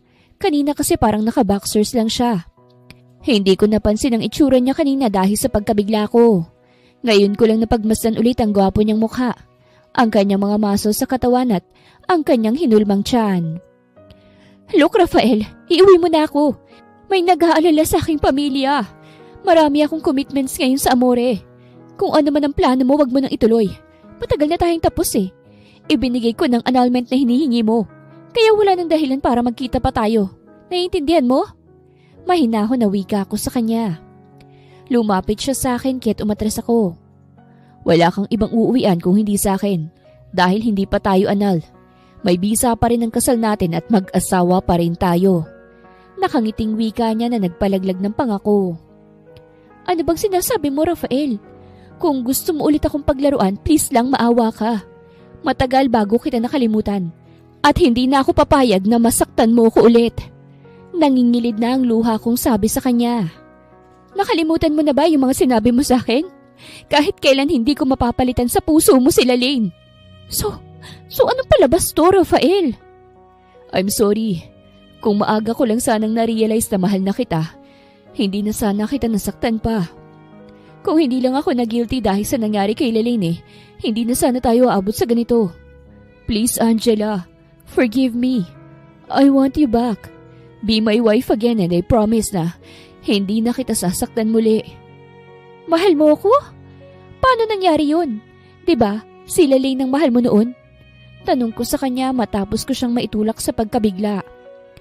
Napabuntong hininga siya at nakita kong lungkot sa kanyang mga mata. Hindi ko rin akalain na maririnig ko yun mula sa kanya. "Simula nang makilala kita, unti-unting nabuo ang pagtingin ko sa'yo. Mahirap ipaliwanag, Angela. Siguro kaya lagi kong gustong makita at makasama dahil nabaling ng atensyon ko sa'yo.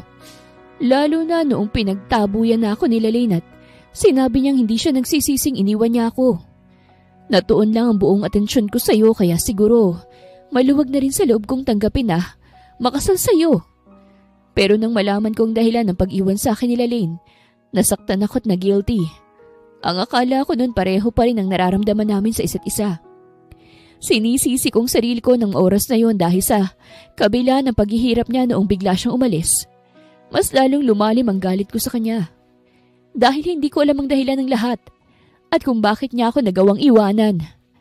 At naisip ko ang pinagsamahan namin ng 2 taon. Ginawa kong lahat upang gumaling siya. Pero hindi kinaya ng katawan niya ang operasyon. Nasaksihan kong lahat kung paano siya naghirap at tuluyan ko na rin siyang napatawad. Hanggang sa huling hininga niya. Nagpasya na akong makipaghiwalay sa iyo dahil nilamon ako ng lungkot sa pagkawala niya, Angela. Gulong-gulo na rin ang isip ko noon.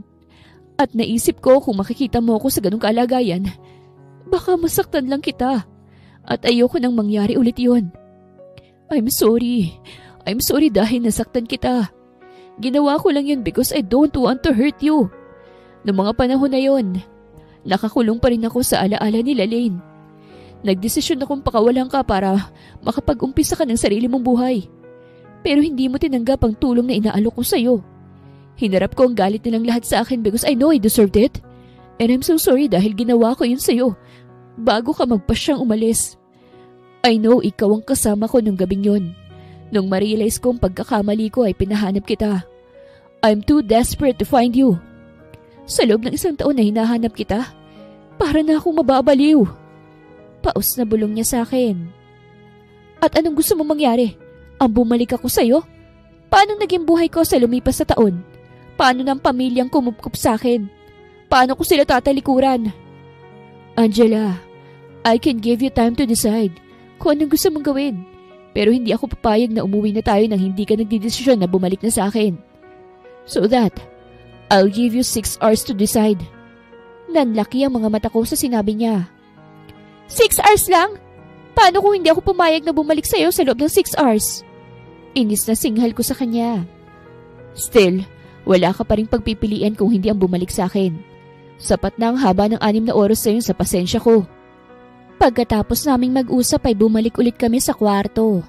Pagkatapos ay nagtungo ako sa veranda. Nasa kusina naman siya para magluto. Sa totoo lang wala naman talaga akong galit sa kanya. Parehas kaming nailagay sa alanganing sitwasyon. Parehas naming hindi ginusto ang nangyari. Pero lahat ng sinabi niya kanina ay tumagos sa aking puso. Pagkababa ko pa lang ng hagdan ay nasa akin na ang atensyon niya. Lalo tuloy akong nahiya dahil pinasadahan niya ako ng tingin mula ulo hanggang paa. Nagpalit na kasi ako ng puting bestida. Kung ganito ba naman kaganda ang bubungad sa akin every morning, tapos nasa paraiso pa ako. Mas gugustuhin ko pang wag nang bumalik sa syudad. Nakangiting wika niya sa akin. Kakatapos lang din siguro niya maghanda ng pagkain at amoy na amoy ko pang mga hinain niya sa mesa. Nakapagdesisyon na ako, Rafael. Tumitig siya sa mga mata ko, pero halatang kinakabahan din siya sa pwede kong sabihin sa kanya. Pumapayag na akong bumalik sa'yo. Kung wala rin naman akong pagpipilian kung hindi ang pumayag sa gusto niyang mangyari, bakit ko pa patatagalin? Nasaktan ako noon pero wala akong galit sa kanya. Hindi naman kasi kami dumaan sa maayos na relasyon kung hindi sa pilitang kasal at utang na loob. At hindi naman nagbagong nararamdaman ko para sa kanya. Sa totoo lang masayang puso ko sa lahat ng narinig kong paliwanag niya. Buong akala ko wala talaga siyang nararamdaman para sa akin. Ngunit ngayon, kitang-kita ko sa mga mata niya ang pagsisisi. At sino ba naman ako para hindi magpatawad? Ngunit hindi naman ganun kadaling bumalik sa kanya. Dahil maraming mga naka-line up na proyekto ang Amore para sa akin. Naging matagumpay ang launching ng Empress Products. Bukod sa tumaas ang sales ng Amore, maganda rin ang naging feedback ng mga gumamit nito. Really? Pumapayag ka na bumalik sa mansyon? Hindi makapaniwalang tanong ni Rafael. Kitang-kita ko ang pagningning ng mga mata niya. Nasasalamin kong masaya talaga siya sa sinabi ko. Kaagad siyang lumapit sa akin at niyakap ako ng mahigpit. Naramdaman ko pa ang pag-angat ko sa ere dahil binuhat niya ako. Dahan-dahan niya akong ibinabat nagbantay ang mukha naming dalawa. Sa isang kondisyon, pahabol kong ikinasimangot niya. Ano naman yun? Payagan mo kong magtrabaho sa Amore at payagan mo kong tawagan si Tita Frida dahil siguradong nag-aalala na sila sa akin. Wika ko. Binitawan niya ako at seryoso na siyang tumingin sa akin. Papayagang kitang tawagan sila, pero hindi mo sasabihin kung nasan tayo ha. Sunod-sunod akong tumango. Pero ang pagtatrabaho mo sa Amore, hindi. Ayokong magsusuot ka ulit ng mga ganong klaseng damit. Ayokong may ibang lalaking tumitingin sa personal man o sa larawan mo. Kaagad niyang hinawakan ng kamay ko at iginiya niya ako sa table. Ipinaghila niya ako ng upuan at nang makaupo na ako, ay umikot na siya sa kabila para umupo na rin. Maliit lang ang glass table kaya't malapit pa rin kami sa isa't isa. Kaninong isla ba to? Bakit dito mo naman ako dinala? Tanong ko. Nilagyan niya ng pagkain ng plato ko at nagumpisa na rin akong kumain. Hindi maikakailang masarap nga siyang magluto. Nakangisi siyang tumingin sa akin. This is my private property. Exclusive lang for the two of us. May mag-asawang nakatira sa likuran ng isla. Sila ang pinapag-maintain ko ng kalinisan dito. At wala pang nakakapunta rito kung hindi ikaw lang. Dito tayo bubuo ng magiging anak natin. Pagkatapos naming kumain ay naglakad na kami sa dalampasigan. Pinagmamasdan namin ang paglubog ng araw at ang magandang formation ng mga ulap sa langit. Habang nakatayo at nakayakap lang siya sa likuran ko. Masarap sa pakiramdam. Tahimik. Ito yung lugar na magkakaroon ka ng peace of mind at malayo sa kahit anumang ingay sa syudad o mga tao sa paligid. Bukod doon, masarap din pakinggan ang paghampas ng alon sa dalampasigan.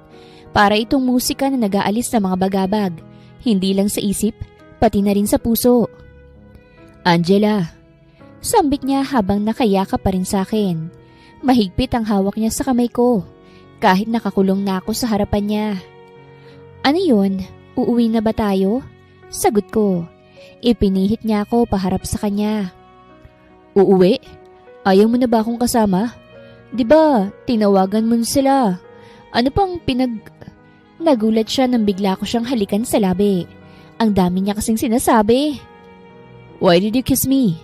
Kunot noong tanong niya. Ayaw mo ba? No, bakit smack lang? Napakamot ako ng bahagya sa ulo. Bakit? Ano ba dapat? Tanong ko. Napakagat ako sa ibabang labi dahil para akong kinakabahan sa pagtitig niya. We're not teenagers anymore. So, what do you mean? I want more than that. Hindi na ako tumutol nang buhatin niya ako mula sa dalampasigan papunta sa White House. Sa bukana pa lang kami ng bahay ay tanaw ko na ang nakasinding kandila sa daraanan namin. Anong meron? Nagtatakang tanong ko sa kanya. I want to make this night special for the both of us. Nakangiting wika niya. Hinayaan ko na lamang siya dahil na-excite na rin ako at halo-halo ng emosyong nararamdaman ko. Pagpasok namin sa loob ng bahay ay nagkalat ang talulot ng kulay pulang rosas. Hindi niya pa rin ako binababa hanggang makarating kami sa dining area. Bumungad sa akin ang maraming bulaklak sa paligid. Maayos namang nakaset up ang mesa at ang pagkain. May wine pang kasama. Dahan-dahan niya akong ibinabat pinaghila ng upuan. Let's eat. Wika niya. Gustuhin ko man siyang tanungin kung papaano niyang nagawa ito dahil maghapon ko siyang kasama. Kaya lang abala ako sa pag-iisip kung papaano kami magtatapos nito. Naiilang na rin ako sa mga tingin niya. Kaya't itinuon ko na lang ang aking sarili sa pagkain. Can I dance with you? Tanong niya habang nakalahad ang kamay. Ngayon ko palang narinig yung tugtog dahil mas malakas ang pintig ng puso ko kanina. Inabot niya naman ang kamay ko at tumayo kami sa gilid ng mesa. Sa akin lang dapat ang atensyon mo, Angela. Saan niya na ikinangiti ko? Pilit kong inaalis ang kaba na nararamdaman ko. Ipinatong niya ang kamay ko sa liig niya at inikot naman niya ang braso niya sa bewang ko. Nanatili kaming tahimik habang nakatitig sa isa't isa. Pakiramdam ko, hindi na namin kailangan pang mag-usap dahil nasa mga mata na namin ang mga salitang gusto naming sabihin sa isa't isa. Hindi ko alam kung paano kami nakarating sa taas, pero lalo akong nalalasing sa mga titig niya sa akin. Nasa kwarto na kami nang maramdaman ko ang pagkalas niya ng tali sa damit ko. Ramdam ko rin ang paghagod ng kamay niya sa likod ko, kaya't napapikit ako. Nakatulong ang mga rosas at kandila para mas maging romantic ang ambience ng buong kwarto. His hands started to thrill my body. Bawat daanan ay nagbibigay ng kakaibang init sa aking katawan. Dahan-dahan niyang hinihiga ang katawan ko like a fragile crystal. Gusto kong magalit sa sarili ko dahil nakalimutan ko ang unang gabi nating dalawa. Pero ngayon, babawi ako at sisiguraduhin ko sa iyong hindi mo makakalimutan ang gabing to. He said with his bedroom voice. Hindi na yun importante, Rafael. Mas importante ang ngayon dahil parehas na nating mahal ang isa't isa. Naiiyak na wika ko sa kanya. He planted soft kisses on my teary eyes, down to my nose and to my lips. It feels so much love and affection of his touch and kisses. Matapos ang ilang beses na nangyari sa amin sa pinagdalhan niyang isla sa akin, ay nakumbinsi ko na rin siyang bumalik sa Maynila. Binaybay na namin ang daan patungo sa mansyon nila. Gusto niyang doon muna ako manatili dahil inaantay din daw ako ni Lola Cynthia, kaya't hindi na rin ako tumutol. Nag-enjoy ka ba sa honeymoon natin? Nakangiting tanong niya sa akin. Hindi ko tuloy maiwasang pamulahan ng pisngi. Sa ilang beses na may nangyari sa amin, 2 araw lang ang tinagal namin doon dahil marami rin naman siyang trabaho. Oo naman, sagot ko. Nakahawak siya sa kamay ko habang nagmamaneho. Nawiwili na talaga siya sa ginagawa niya. Ganito rin kaya siya kalambing noong sila pa nila Lynn?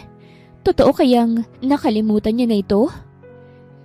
Naputol ang pag-iisip ko nang makarating na kami sa mansyon. Nasa bukana pa lang kami ay lumabas na si Lola Cynthia. Hindi ko maiwasang maiyak nang lumapit siya sa kotse at antayin ang pagbaba ko. Kaagad niya akong sinalubong ng yakap. Mabuti naman at umuwi ka na rito, Apo. Matagal ka na naming hinahanap ni Rafael eh. Bakit hindi mo man lang ako tinawagan? Wika niya habang nakayakap sa akin. Sorry po, Lola. Hindi ko rin po inaasahan na ganito ang mangyayari eh. Naguluhan lang po ako't nasaktan kaya mas pinili ko pong lumayo. Pagtatapat ko sa kanya. Kalimutan na natin yon. Ang mahalagay nandito ka na ulit at buo na ulit ang pamilya natin. Maagang pa-birthday ito para sa akin. Naiiyak na wika ni Lola. Sinabi na rin sa akin ni Rafael ang birthday celebration ni Lola 2 araw mula ngayon. Magiging magarbo nga daw ito at sa hotel gaganapin. Kaya't ito rin ang rason kung bakit kami umuwi kaagad. Kumain na tayo bago pa lumamig ang pinahanda ko para sa iyo. Nakangiting wika ni Lola. Hindi pa rin siya nagbabago. Napakabait pa rin niya sa akin kahit nagawa kong iwan ang kanyang apo. Ngunit alam naman niyang dahilan kaya't hindi rin niya ako masisisi. Ipinaghila ko ni Rafael ng upuan pagkatapos sa yang lola niya. Pinagmasdan ako ni Lola at nakangiti siya habang tinititigan ako. Bakit ganyan po kayo makatingin kay Angela, La? Nagtatakang tanong ni Rafael. Wala lang. Ang laki na kasi na ipinagbago niya eh. Marunong na rin siya sa table etiquette. Masaya ako, Apo, dahil umuwi ka na rito. Nagkaroon na ako ng pag-asa na maaabutan ng magiging apo ko bago ako mawala sa mundong ito. Sambit niya na ikinasamid ko. Kaya't agad akong uminom ng tubig. Parehong-pareho talaga sila ni Rafael. Gustong-gusto na nilang magbuntis ako kagad. Are you okay, Angela? Tanong ni Rafael. Gumiti lang ako at tumango sa kanya. Don't worry, Grandma. Kaya nga hindi ko siya inuwi rito kagad para makabuo na agad kami. Mahigpit niyang hinawakan ng kamay ko. Kaya nahiya tuloy ako kay Lola. Pero halata namang masaya siya na nakita niya ako ulit at ganun din naman ako. Hindi ko pa rin makakalimutan ang kabutihang loob niya sa akin. Dito ka na ba titira, Apo? Of course, Grandma. Kung nasa ng husband, dapat nandun din ang wife. Sagot niya. Kung hindi pa kita pinigilan na wag mong ituloy ang annulment, siguradong hindi mo na siya asawa ngayon at hindi mo na sana siya mababawi pa. Grandma, kahit natuloy ang annulment namin, babawiin ko pa rin siya at iuuwi ko siya rito. Sagot niya. Hindi ko alam na ganito pala ako kagusto ni Rafael. Hindi ko kasi nakita sa mga mata niya yun noon. Ang alam ko lang, galit siya sa akin at sila Lane ang mahal niya. Nalulungkot ako sa pagkawala nila Lane pero siguro ito talaga ang tadhana niya. Naisip ko tuloy papaano kung gumaling siya. Papaano kung hindi na-realize ni Rafael na mahal niya ako. Papaano kung walang nangyari sa amin? Sabay na tayong maligo, mahal. Wika niya nang maipasok na ang lahat ng gamit namin. Mauna ka na, sagot ko. Pero nginisihan niya lamang ako. Lumapit siya sa akin at dahang-dahang hinubad ang damit ko. Naramdaman ko na lang ang paglaglag ng mahaba kong dress sa paa ko. Naghubad na rin siya ng t-shirt na puti. Kaagad niya akong siniil ng halik. Hindi pa rin siya nagsasawa. Lagi niya pa rin akong hinahalikan ng may pananabik. Naramdaman ko na lamang ang maligamgam na tubig sa aking balat. Unti-unti na ring nababasa ang katawan ko. Sa sobrang bilis ng kamay niya, hindi ko na namalayan ang pagtanggal niya sa panloob kong saplot. Nakatitig lang siya sa akin at nakangiti. Nagpatuloy siya sa paghalik sa akin habang ang isang kamay niya ay nakaakap sa aking bewang. Kinagat niya ang ibabang labi ko at napaungol ako. Bumaba ang halik niya sa aking baba, papunta sa leeg at balikat. Hinalikan niya ako ulit sa labi bago kami tuluyang naligo. Siya na rin ang nagsabon sa aking hubad na katawan. Kinabukasan ay sumabay na ako kay Rafael. Tinawagan kasi ako ni Tita Frida na kailangan niya akong makausap ngayon. Kaya walang nagawa si Rafael kung hindi ang ihatid ako sa Amore. Susunduin kita mamaya, okay? Wika ni Rafael nang makababa na ako sa harapan ng Amore Building. Hinalikan niya muna ako sa labi bago siya umalis. Kumaway pa ako sa kanya bago ako pumasok. Kaagad akong pumasok sa elevator at pinindot ang 35th button papunta sa office ni Sir Augusto dahil nandun kasi si Tita Frida. Nang makarating na ako ay marahang katok ang ginawa ko. Marinor! Isang mahigpit na yakap ang sinalubong niya sa akin. Hinahaplos niya ang aking buhok at nag-umpisa na siyang humagulgol habang yakap niya pa rin ako. Anak, ang tagal kitang hinanap. Humihikbing wika niya. Anak?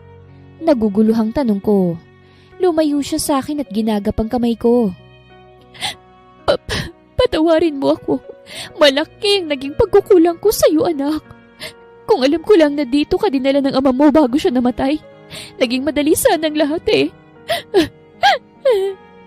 Patuloy na wika niya na lalong nagpagulo sa isip ko. Nabaling ang atensyon ko kay Mother Yvette na nasa likuran niya. Ano po bang ibig niyang sabihin, Mother Yvette? Frida, mas mabuting ipaliwanag mo ng maayos kay Angel ang lahat. Lalabas muna kami para makapag-usap kayo ng maayos. Paalam niya sa amin. Umalis silang lahat at kami na lang ni Tita Frida ang naiwan sa kwarto. Marinor, ikaw ang anak ko na matagal ko nang hinahanap. Wika niya na ikinagulat ko. Tita, hindi ko po kayo maintindihan. Kinakabahang sambit ko sa kanya. Marinor, sanggol ka pa lamang noon nang isama kang itakas ng ama mo. Iniwang kita sa pangangalaga niya dahil naghahanap buhay ako. Hindi ko alam na sangkot pala siya sa drugs at iba't iba pang uri ng iligal na gawain. Isang araw nang umuwi ako sa bahay natin ay wala na kayo. Ang sabi sa akin ng ibang nakakita sa ama mo, balisa raw siya nang umalis kaya't kinutuban na ako. Ilang araw ko kayong hinahanap, Marinor. Hindi ko iniisip ang pagod at gutom, mahanap ko lamang kayo sa buong lungsod. Hanggang sa matagpuan ko na lamang ang bangkay ng ama mo sa tabi ng daan dahil sa mga kakilala namin na nagdala sa akin sa kinaroroonan niya. Pakiramdam ko'y pinagsakluban ako ng langit at lupa, anak. Sobrang sakit sa akin lalo pa nang nadagdagan ng sakit ang nararamdaman ko. Nang tuluyan na kitang hindi mahanap. 3 buwan ka pa lang noon kaya't nahirapan akong tanggapin ang lahat. Ang pagkawala ng ama mo at ang walang kasiguraduhan kung buhay ka pa ba. Walang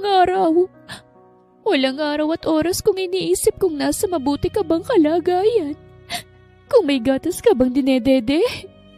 Kung humihinga ka pa ba't umiiyak dahil walang inang yumayakap sa'yo. Sumuko akong mabuhay, anak. Nagtangka akong wakasan ang buhay ko. Ngunit may taong nagligtas sa akin. Si Augusto. Kinupkup niya ako kahit walang kasiguraduhan kung babalik pa ako sa dating katinuan. Kumuha siya ng manggagamot sa akin dahil dumadaan ako sa matinding depresyon. Matagal bago ako nakabangon, Marinor.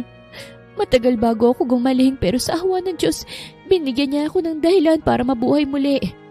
Nang ipinagbuntis ko si Athena ay unti-unti kong inayos ang sarili ko. Nagpakasal kami ni Augusto at dinala niya ako sa abroad. Sinimulan kitang hanapin ulit kahit wala akong kasiguraduhan kung makikita pa kitang muli. Kumuha ako ng magaling na investigador para lang mahanap ka. 3 taon nang ginugulkot lahat ng impormasyong nakuha namin ay itinuro ang ampunan. Kaya't umuwi kami agad at pumunta sa ampunan upang kumpirmahin ang lahat ng nakuha naming lead. Napahagulbol siyang muli habang ikinikwento niya sa akin ang lahat at hinayaan ko lang na pumatak ang mga luha ko.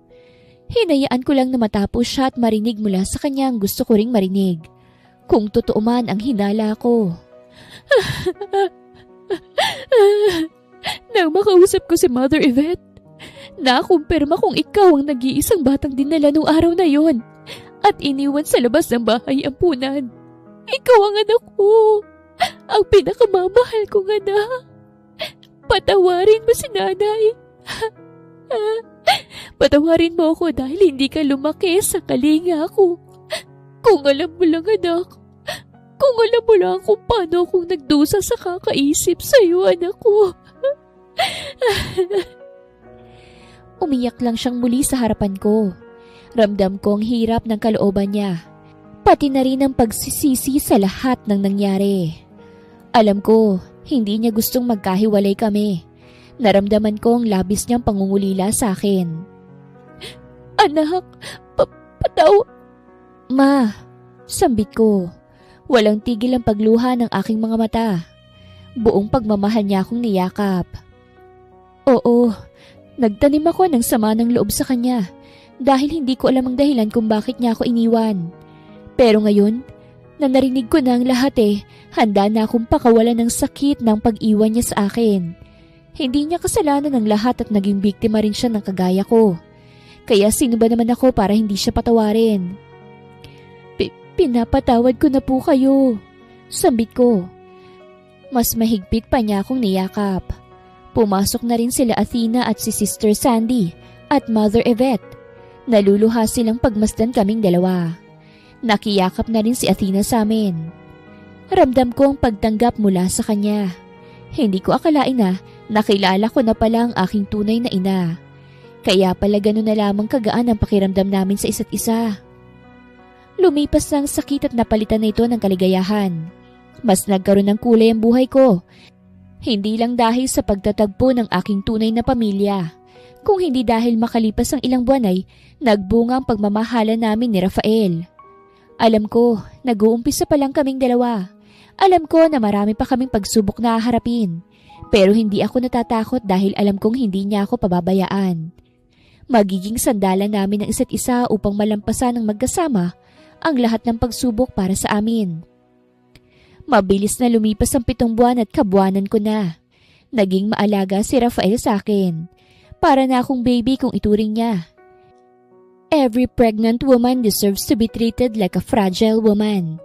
Kinakabahan man ako. Alam kong nandyan si Rafael at hindi niya ako pababayaan.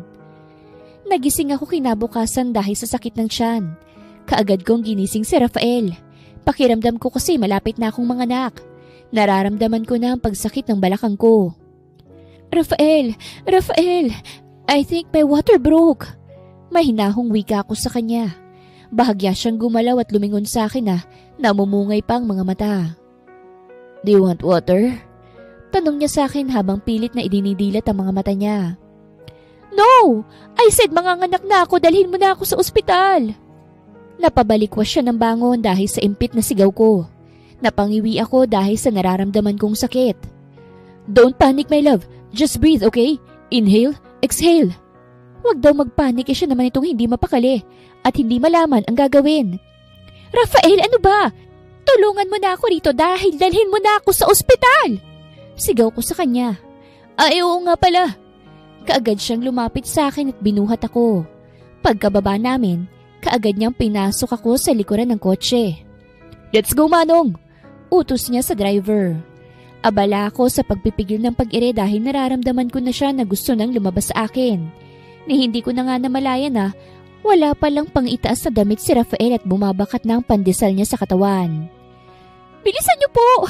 Lalabas ang baby ko! Naiiyak na sigaw ko. Natatakot ako baka hindi ko kayanin at dito pa ako mapaanak. Kaya mo pa ba? Nag-aalalang tanong niya sa akin. Lalabas na siya, Rafael! Umiiyak na sabi ko. Parang nahahati ang katawan ko sa sakit. Anong gagawin mo?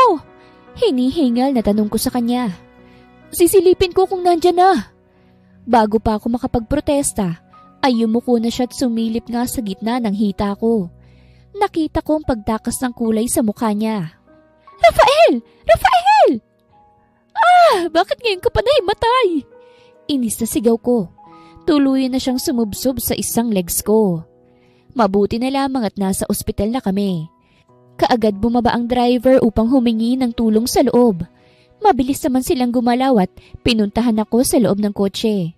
Ngunit bago pa ako makababa, ay talagang hindi ko na kinaya. Napairi na ako ng tuluyan. Iminulat ko ang aking mga mata.